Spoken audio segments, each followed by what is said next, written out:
Hey everyone, we're one day into the season, and already a lot's been happening.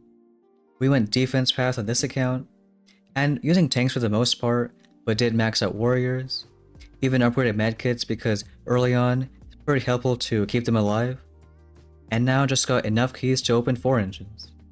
Using tanks is of course pretty slow, but they still get the job done. Running this base kind of like a compact. Shout out to Gabe who designed it, and we'll try a few hits.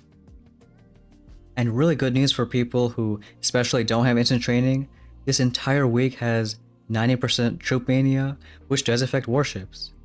So even if you lose a lot of tanks, a lot of warriors, well, it's not a lot of diamonds to gem them up. But here we got this base, and most of these 4 ERs, it kind of depends on how many buildings they have. This one, without flare, it's a little tricky, so we want to clear some buildings on this side, and then later drops troops on the left. So we can do 4 tanks on the right, because full warriors is kind of tough with mines and flames, but we'll drop 4 warriors later for some other buildings. Not too many mines on this side. So let's drop them right here and waiting quite a bit. Maybe like after that flame goes down, we'll drop the warriors here. And I'm sure a lot of people are wondering why we didn't go melons this season. Mainly because it's a lot of keys up front. We could have gone melons and maybe go brick 2, stay 3 engines for quite a while. But good news is, without a doubt we're gonna get melons sometime at 4 engines, maybe just after 1 or 2 days. So now we can start dropping one first for maybe some mines, then the other warriors, and save pretty much all our medkits on those guys here. Against those flames on the back end, mortars too. Even sometimes against hot pots, medkits can out heal them. Tanks are going on this side, wait a few seconds, drop a medkit right here. And we got some warriors going to that flame, so one more medkit.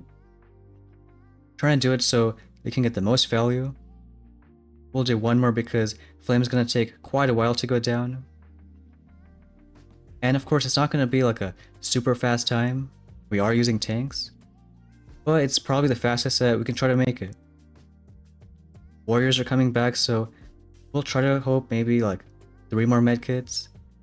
There's a chance they all die, but we can at least try to make it work. All these medkits, looks like they are gonna die. And at this point just waiting for those tanks.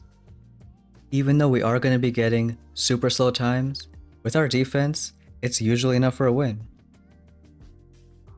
And another reason we skip melons is we want to rush to some big defense in the season. And in this case, that's going to be boom cannons. Getting machine guns, shock mines, melton node, and boom cannons should be really strong if this path is one of the first to get it. Plus then after that, then we can focus on offense like getting melons or some other stuff. But here in this space, there's a lot of stuff here, so we can start with 4 tanks on the right side, and some more tanks and warriors on the left. So starting off again with a few tanks over here. Even an ability like Flare would be really strong. Get troops going right away on one side. So both Flare and melons we are going to get at some point at 4 engines. And maybe something else too. You can get a hero like Sparky or even artillery, because if that's maxed out, there's not a lot of building held until much later in the season. I think right now is a good time we can drop the tanks. As long as once they get here, there's not really any buildings on the right side to pull them over. And these warriors are kind of like rifles to distract for those cannons. When they're kind of at that black and yellow line, we can drop the first warrior. And once that warrior is getting up there, drop the second one. Using medkits, really just on them, protecting from some splash. In this case, machine guns, even snipers a little bit. And even those few boats of warriors does a great job at just protecting from those cannons. Sometimes it's weird that tanks like to split around the gap.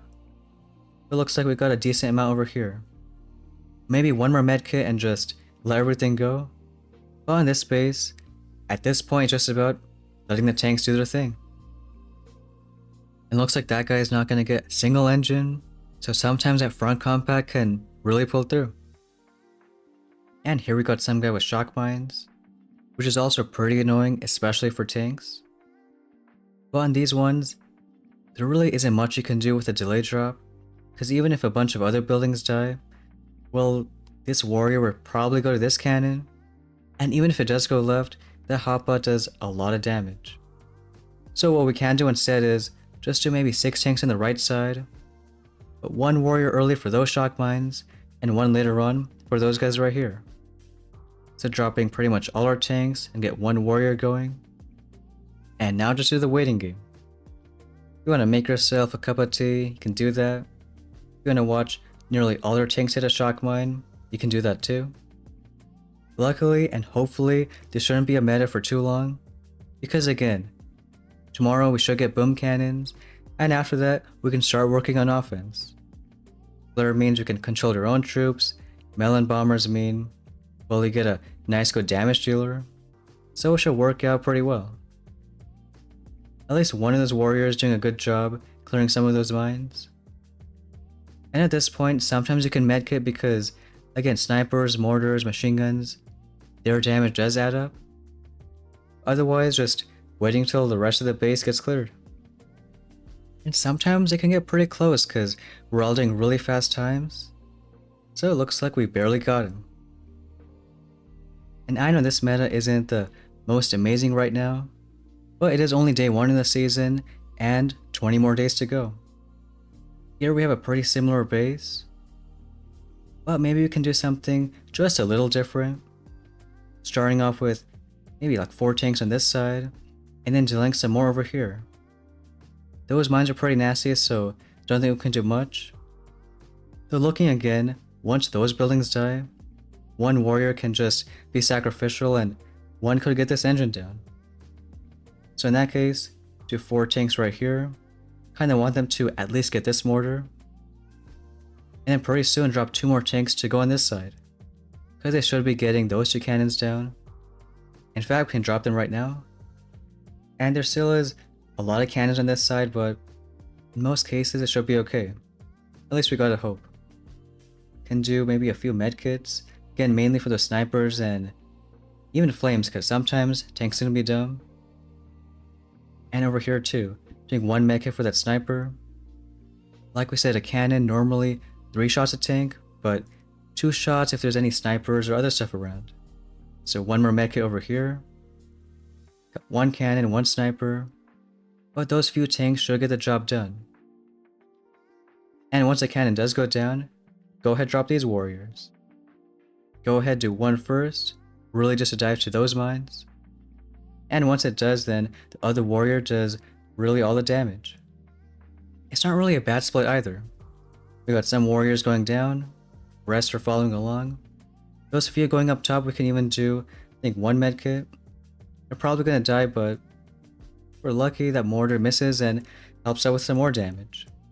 This one looks like it's gonna be maybe a touch faster, so we'll see how it works out. And what do we know? Another close win. But this one should be just enough for rank 11. Kind of a grind, especially without machine guns. But we were also greedy and wanted to save some of our chests over here. So the next steps is, like we said, getting the rest of this defense that we care about. So we'll get machine guns, max them out, shock mines, max them out. And because a lot of people are using tanks, this multi-node we're gonna get 2 cannons. After that, getting boom cannons, also maxing that out. So tomorrow we're gonna see how strong that is. Now we do want to get some other offense too. So what we are gonna focus on after boom cannons is a little more troop damage right here, and finally getting flare. So at least in some part, you can control your own troops. A few days after, we're gonna go ahead and get melons, and maybe some other offense, but we can decide that after a few days. So we'll try pushing a lot tomorrow with our new tech, but that's gonna be it for today's video. Thanks for watching, and we'll see you next time.